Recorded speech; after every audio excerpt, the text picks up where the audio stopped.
Good afternoon, entrepreneurs. It's a Tuesday after a wonderful Super Bowl Sunday where the defensive-minded Denver Broncos knocked off the Carolina Panthers. Hope you all enjoyed that as much as some of the folks in my family did. So anyhow, we're here to talk a little bit more about entrepreneurship, and let's do that. We've finished up, and I've started trying to look at some of the submissions. I noticed a lot of you had the workbook put in. I think only 5 folks had actually completed the financial narrative, so that's a big deal that needs to be included. You're not done with the financial section until you're done with the financial narrative. The writing part of that need not be real long. I can't imagine it's going to take you less than a couple pages, but it doesn't need to be 20 pages, right? So a few pages is what we're probably looking at for that narrative. And again, I write it like you do anything else. You should have tell me what you're going to tell me, and then tell me what you told me. So you should have an intro, a body, and a summary that you would have in any of those sections. Okay, and then you're going to tell me about the finances enough so I shouldn't have to go look at the numbers. Really, I know that seems kind of counterintuitive or something, that by golly, we should go look at the numbers. That's why you did them, right? But when we're reading a business plan, we kind of like to be able to get a good feel for it just from the narrative portion without having to go really sift through the numbers. We'll go back, if we're good, we're going to go back and look and make sure that you've done the numbers correctly. But anyhow, onward, because now it's time to move on to marketing. And this is a perfect example of a time where I'm not going to talk a whole heck of a lot about it. There's just a ton of information out there for you guys to do your marketing. I was talking to a local student and saying, however, if and I think everybody in this class should have had advanced marketing, really the marketing section of your business plan should be like the marketing plan. I'm assuming that you did in that advanced marketing class. Okay, and we're going to have tons of help here. I don't mandate that you use this format, so let me clear the air there. I don't mandate that you use this format or that it be in exactly this order, but when you look at the template that I gave you right here, this business plan for a startup, okay, you open up that template, and I already have it open down here, but if you open up that template, business plan for a startup, you get this, okay, and there you go, and it's by the score, okay, and you can start typing right in this if you would like. You'll have to go back and clean it up later, obviously, but this is it's a beautiful template, and it gives you a lot of information. Okay, marketing plan, it starts on page 7 and goes to page 15, and this is just your background information. So when I say that the marketing part of your plan is going to be fairly lengthy, it should be, right? I mean, this is just telling you how to do it, and it takes them 8 pages. So, how many pages is it going to take for you to find the information and put it in there? Enough, okay? And then college professors have a devil of a time saying it should take this or that, but each business is different, and each idea is different, and so it is really difficult for me to say, which might make more sense or not. So marketing, and even though we've kind of skipped past a couple of these other ones, and we'll come back and do these other ones, but I do marketing second mostly because it's longer. It's going to be longer. It's going to take you a couple weeks probably to do this and do it correctly. Okay. And so go ahead and put some effort into it, please. That's what determines your grade, obviously, is the amount of effort you put into it. So here we go. Your marketing plan. Again, this doesn't say an intro to the marketing plan, but obviously you should have an intro. So while this is a nice template and it's kind of set up in a nice outline form, it doesn't necessarily have all the components that you got to put in here, right? Of course, if you have an intro to your marketing plan, and you should, you're probably going to write it last. You'll wait until you finish up with the marketing plan. So research, marketing research, what kind of research should you put into this, right? Okay, and there's primary and secondary. Primary is going to be things like surveys and those types of things, and nothing wrong with doing those. You can do free surveys now online using, Monkey, what the heck's the name of it? Survey Monkey. Yeah, and you can do free ones. I think you can send it to people in your online deal, and let them know in your email list or whatever, and send it to other folks if you wanted to, and do a survey. You think this product or service is a good idea. Okay, that would be primary research. Primary research can also be focus groups and those types of things. Secondary research, and a lot of you are going to spend a lot of time doing secondary research, not to dismiss primary research, but secondary research is looking up all kinds of stuff that's going to go into your marketing plan, right? Start with your local library.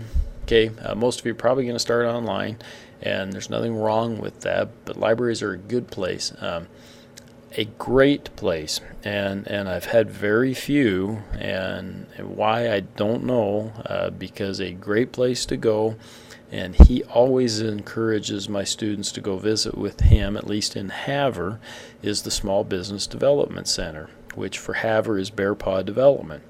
Okay. Some of you are obviously not in Havre, but you probably have small business development centers in your area. Okay, oftentimes these maybe get funding or whatnot from the SBA or other sources, and they probably have somebody in Havre. It's Joe LaPlante that specializes in helping people prepare business plans. Ooh, guess what you guys are doing? You're preparing a business plan. So he, and then Havre, it's a he, he'll direct you to a lot of the resources. He'll have a lot of the resources. Okay, so you're crazy if you don't, go down and visit with Joe if you're in the Havre area, or wherever you're at. Look up under Small Business Development Centers. Okay, it might be under U.S. government. It might be under government, resources. It could be state, who knows, but you may well have a Small Business Development Center. A lot of tribes or tribal headquarters and whatnot will have TBICs, Tribal Business Incubation Centers, and sometimes they'll have the Small Business Development Centers kind of worked in with them. And so, if you're related to or have access to that, you might check that out, because they may have those on the various reservations as well. So take advantage of those resources. Okay, so this tells you how to do the research, and then really we kind of start down here, and they call it economics, and facts about your industry might be a better industry analysis. Probably economics wouldn't be the title or the subheading that I'd want to use for my report for my business plan, but industry analysis would be perfectly good. And here's great questions, right? What's the total size of your market? If you're going to be in Havre and Havre only, the total size of your market is just going to be related to Havre, right?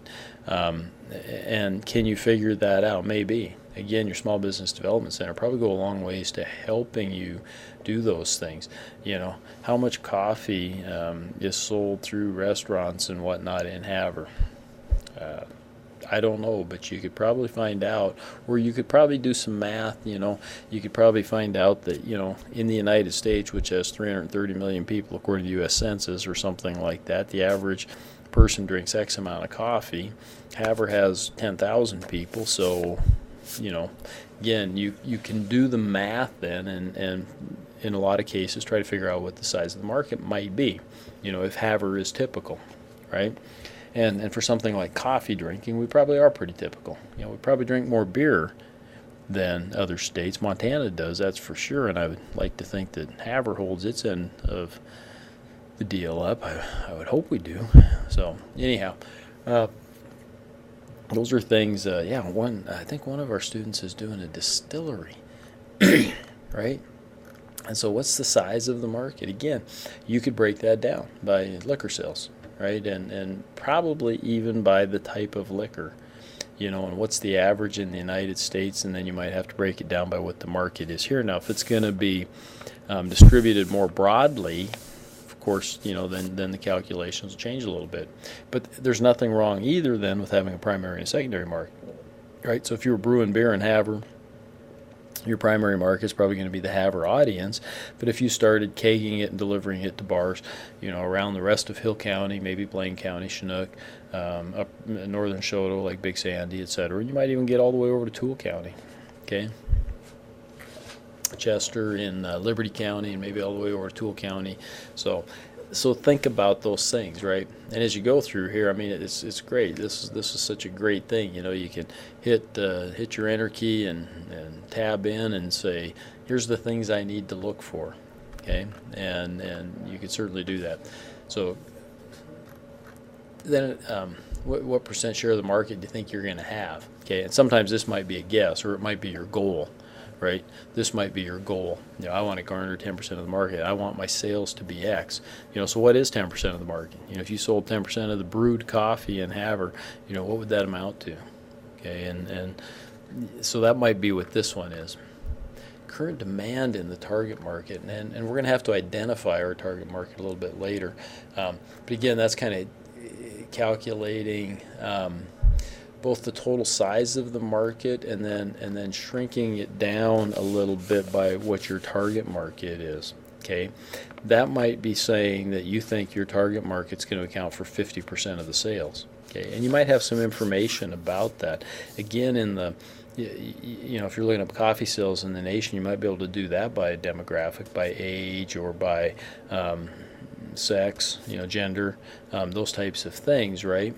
And so then you'll set a target market, and it might kind of match up with whatever the nation is. And coffee's pretty ubiquitous, and so beer might be a better example. Guys 35 to 55 tend to drink more beer. Okay, and of all the beer that's drank in the United States, maybe they drink 35%. And so current demand in Havre, Montana, then again, I might have to do some math, right? But I should be able to kind of figure that out. I got to cruise on here because you guys can read some of this. So trends in the target market, right? Are we growing, shrinking, whatever? Growth potential, opportunity. I'm going to skip through some of these. This is and I don't mean to confuse you because this does a pretty nice job. But another resource that's very similar. Okay, and there's a link for this on the front of the homepage. Okay, for the MBA Porter's 5 Forces.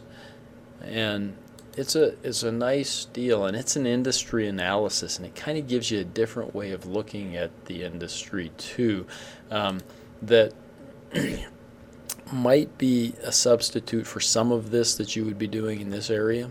Okay, it might be if you chose to do it, and if you did, using a flow thing like this or a chart deal.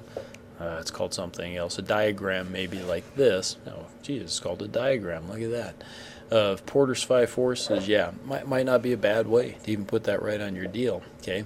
And it just asks these questions, what's the supplier power? Okay, so if you're selling coffee, there's not probably a lot of supplier power, meaning that you can probably get it from all kinds of different resources, right? Maybe you're roasting your own. It could be, okay, and if you're doing that, then all you got to do is be able to find the green beans, and you can probably find those from 100 different sources, right? And so there's not a lot of supplier power. There's not a lot of supplier concentration. Sometimes there will be, right?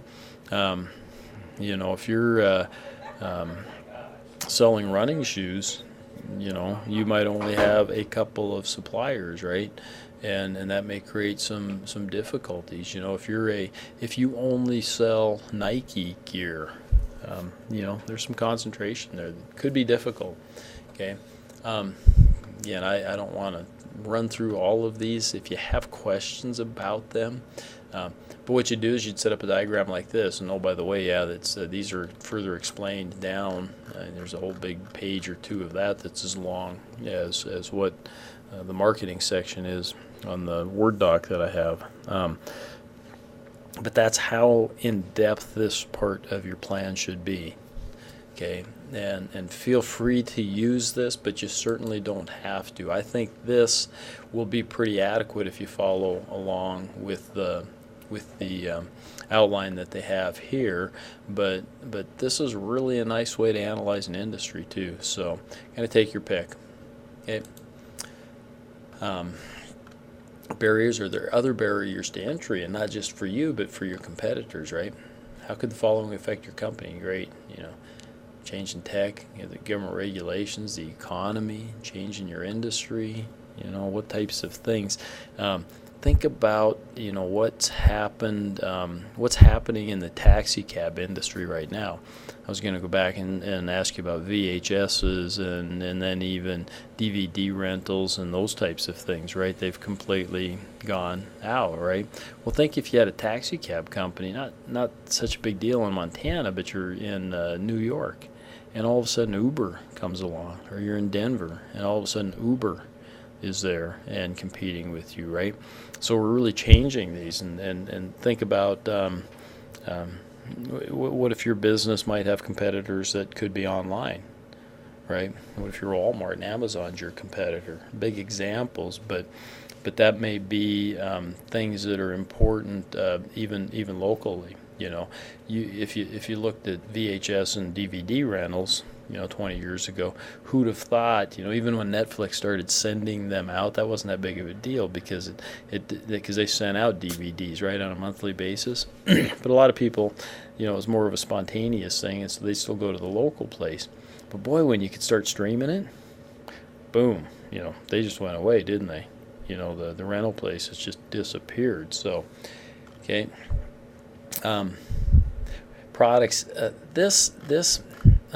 necessarily there's going to end up being some duplication because you're going to have a business and product description, okay, up above. I think it's up above in this particular outline, and so there's necessarily going to be a little bit of overlap. So what you write here is not going to be dissimilar from what you write for that. I would say that save the real detail for the other one. So this can be a kind of a summary of your product and its benefits, and maybe here you might want that summary to lean towards your competitive difference. What you're choosing as your strategy. Is it cost? Is it price, I should say, or is it differentiation of some sort? Okay, then we get to start identifying our customers too. Who's going to be our target customers? Characteristics, you ought to be able to find some of that. Certainly folks from the SBDC are going to be able to help you. Some of it might be available right online. Some of it's going to take a little more research. Okay. What their characteristics, that could be age, gender, race, religion. Those things can enter in. You can certainly have target markets that target certain folks. It's not necessarily discriminatory, right? It's only discriminatory if you exclude other folks that you shouldn't exclude.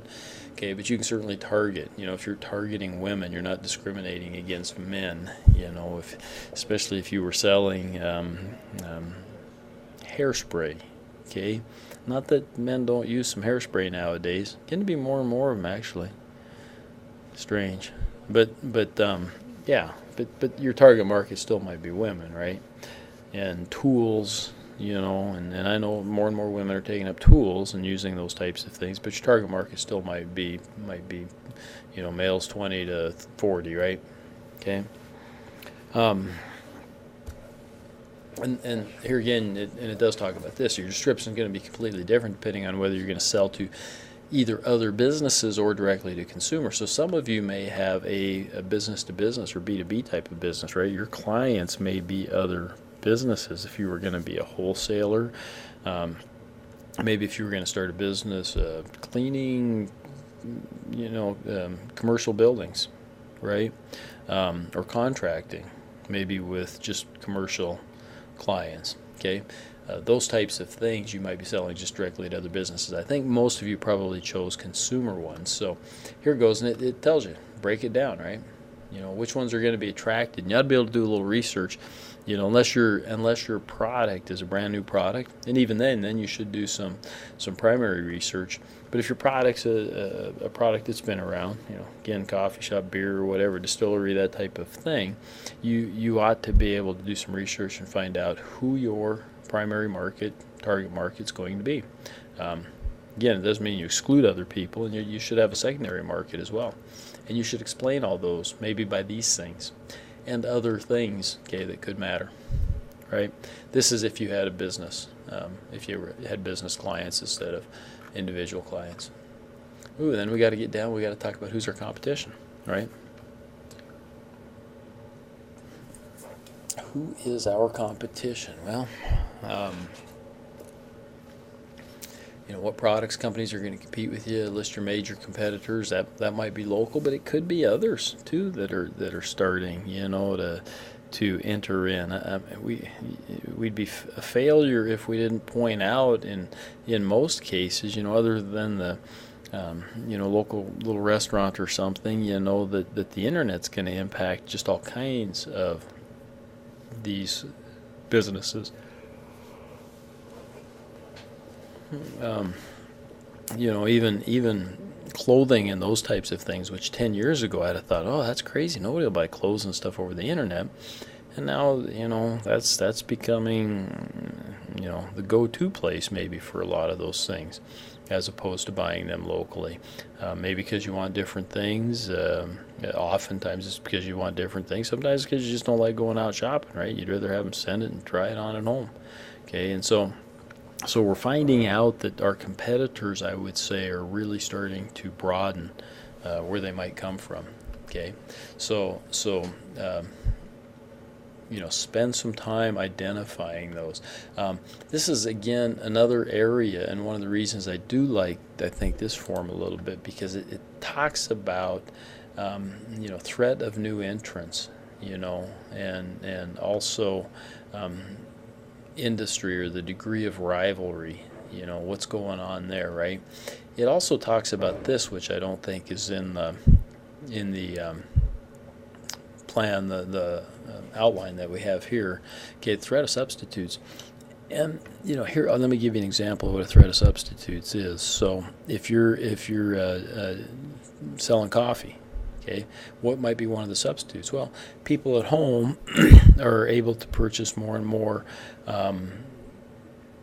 ways to brew coffee, espresso, mochas, and I don't know what they all are, okay, themselves at home, right? And so they don't have to go out. And so there's an example of a substitute. A substitute was streaming by Netflix, which, you know, completely disabled the you know, the market for rental DVDs and those types of things. And that was a big deal. You know, in Havre at one time, there's probably 4 or 5 stores that did DVD and VHS rentals. Some of them were in with other stores, don't get me wrong, but it was a big deal.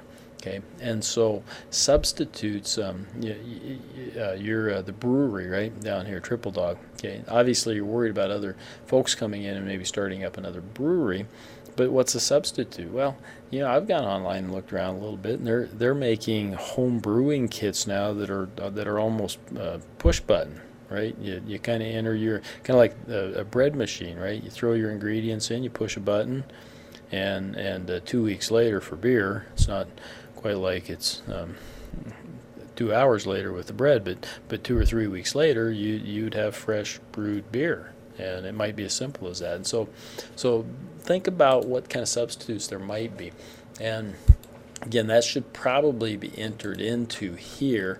And I don't know that this really asks for substitutes. It doesn't, right? So, okay, so I'd like you to think about that and maybe try to incorporate that into here. This competitive analysis is okay, but again, this is another one. You know, this is really a competitive analysis. So. You talk both about the industry, and then you can talk about this could Porter's 5 Forces, this is called, by the way, could basically replace both that discussion about the industry and the competition, right? Because they're pretty much all in here. Okay. Or you can do this. I don't get particularly excited about strengths, weaknesses, and those types of things, but that's all right. It's usable. So, niche, are you gonna satisfy a niche, right? And, where are you going to fit in? Say, define what your niche is. Who either geographically, demographically, whatever. Who are you going to appeal to? Probably one of the bigger failings that I see is that, 3/4 of the projects will get turned in, and they'll say, "Well, we're going to sell to everybody." We don't, and that's a nice easy way out, right? We're not going to limit our market. We're just going to sell to everybody, but that's just a cop out. Okay, don't do that, because there's almost no business that doesn't have target markets. Okay, and so you need to identify, who might be the primary customers of your particular business, and the secondary customers, and perhaps the tertiary customers of your particular business. Okay, that's just extremely important. Okay, to identify that niche. Coffee shops have certain folks that go and purchase coffee, right? And they probably fit a decent, or at least the primary ones do probably fit a demographic, right? They're probably working people. Okay, not a stay-at-home mom. Stay-at-home mom probably stays home, brews her own coffee, right?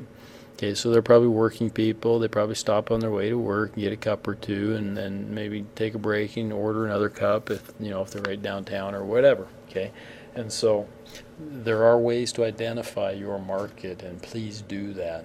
Okay, every once in a great while, in the 15 years I've been teaching this, there maybe were one or two businesses that could truly say they wanted to appeal to the broad market where you really couldn't identify, but that would be very, very unusual. Okay, even Walmart and Walmart, right? They seem to appeal to everybody. They've got a target market, believe me. Okay, they've got a certain demographic profile of a customer, and it might vary for them from area to area, but it's very definite. Okay, strategy. So what's going to be your strategy? There's really two basic strategies. Porter would argue that there's two basic strategies. One is you can be low cost. Many people would argue, Porter himself, I think, argues that a low cost strategy is difficult to maintain for a long period of time.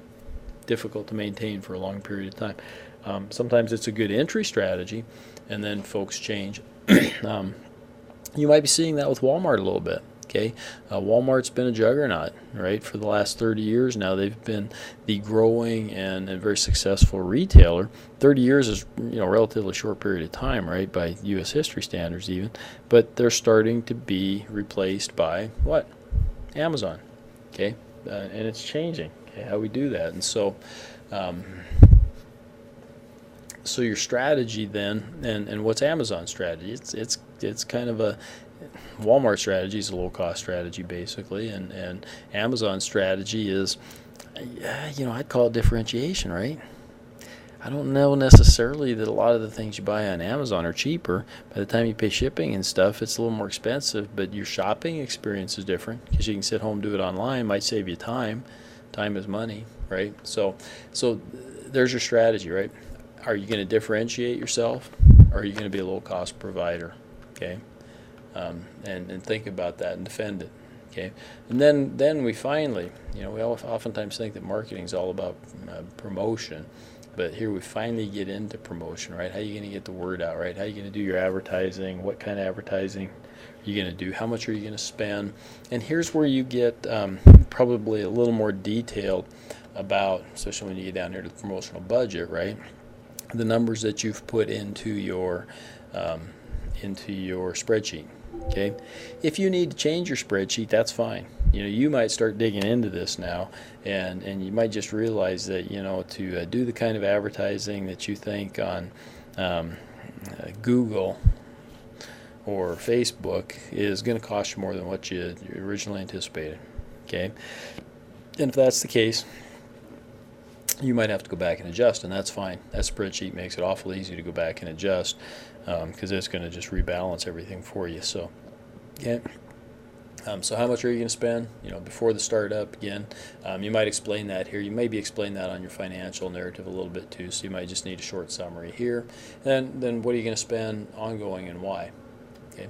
Pricing, we talk about setting the prices, right?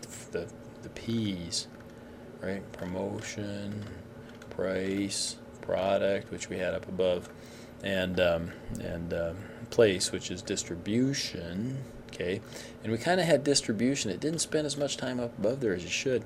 But again, that's talking about your suppliers and those types of things, and how you're going to get your products and services here. Where it's going to come from, etc. Proposed location. Keep in mind when you do a business description, I'm going to ask you here to make this extremely detailed. Okay, so on here it can be a bit of a summary of your proposed location, and that makes sense. Again, what I would want you to do here is explain that proposed location in reference to or regarding to how that affects your marketing, your promote. I mean, is it on First Street because First Street has a ton of traffic, right? And your business is a traffic type of a business. Is it out of the way because you don't need to be on First Street and you can save a lot of money, by renting something that's 3 blocks off, because you just need an office space and a shop, and you're going to go out, and chase down your customers, right? Okay, and I've had some folks that had mobile businesses. So, maybe they were going to mobile mechanics, mobile farm mechanics or something. I remember I had something like that. They still had a shop and stuff, didn't mean a lot, right? But they're going to go out and visit their customers, okay? And so that has a lot to do with its location, where they're going to deliver their service, okay? And that has a ton to do with marketing. Ultimately it'll be in their business description as well. We'll have a little overlap there. But that has a lot to do with their marketing. I mean, certainly that was their differentiation, right? Yeah, we do have distribution channels here. So how are you going to sell? Okay, how are you going to do that? How are you going to get things out? Are they just going to walk in your door? Maybe. This talks a lot about if you're wholesaling, if you're making a new product, how do you get that out? Be pretty detailed here. Are you going to have a web presence, and can people order stuff right off the web? And for a lot of you that may not be applicable, especially if you're a service business. But how are you going to sell your service business, right? How are you going to get out and do that? Okay, walk me through all of that, and this is going to vary whether you're a service or again more of a new product or industrial. What am I trying to say? A manufacturing type of a business. So, sales forecast. This comes from your numbers. Okay, it's kind of cool. You could go back and believe me, you could do this too with your numbers, and you could include that, right? And it wouldn't take that much. Change your sales forecast, right, from worst case to best case. Okay, when you change your sales forecast, you might change your payroll, right? Because if things aren't going so good, you don't need that other person, and so you could do a best case, worst case type of a thing. Yeah, that'd be kind of cool. I think with our old forms, that would have been a bit difficult. With this new template, that wouldn't be all that difficult if a person wanted to do that. Okay, so how does this fit in then, of course, with your numbers, and how did you come up with this is probably what I'm going to be more concerned with. How'd you come up with this number? For a lot of you, it might be that you're simply figuring out what the total market is and what your market share that you want to garner might be, and doing the math and getting to that point. Okay, and for most of you, you should be able to do that. If you get new products, new services, might be a little different. Might be a little more difficult to try to explain that. Sometimes then you can do the math the other way and say, well, I'm going to clean houses, just as an example. Okay, and if I clean 5 houses a week, here's what I will do. But if I can clean 10 or 15, and you walk me through those types of things, and that's a nice way to kind of explain the sales forecast, either or. Okay. Other folks might get sales forecasts because there's a similar business like this in Lewistown.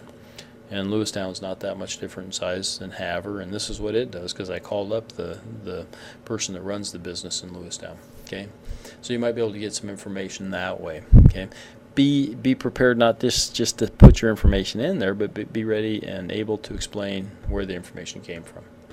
Okay. Man, that's a lot for the day. I think I went longer than what I really wanted to for marketing, and so I'm going to quit now. Yeah, it's only 34 minutes, but that's still plenty for you guys to listen to. I think I'll send out, either later this week or next week, just another little kind of a raw thing on marketing. This is, like I said at the start, I'm going to give you some of the basics, some outlines, those types of things, maybe walk you through it briefly. Your efforts need to be made on the other side, doing the research and doing those types of things and explaining how you did that research. Now you got the numbers and whatnot for this part, or any part actually, of your business plan. So have at it. Thanks, and I'll be trying to get out some feedback on the worksheets and whatnot, and the financial narratives that have been submitted.